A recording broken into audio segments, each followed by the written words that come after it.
a Câmara dos Deputados, em seguida o Senado, votou um decreto que susta o decreto do governo que aumentou o imposto sobre operações financeiras, o IOF.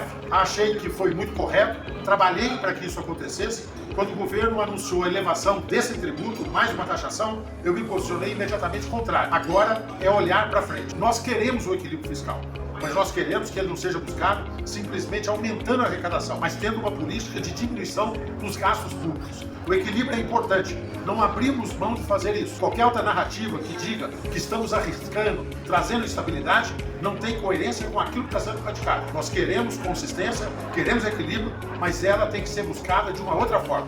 O sinal está dado, é hora do governo apresentar a sua proposta e nós estaremos receptivos, desde que sejam propostas que zelem por aquilo que é uma alta tributação que não pode ser mais elevada e que signifique um equilíbrio buscado a partir de corte dos gastos públicos. Contem conosco para isso.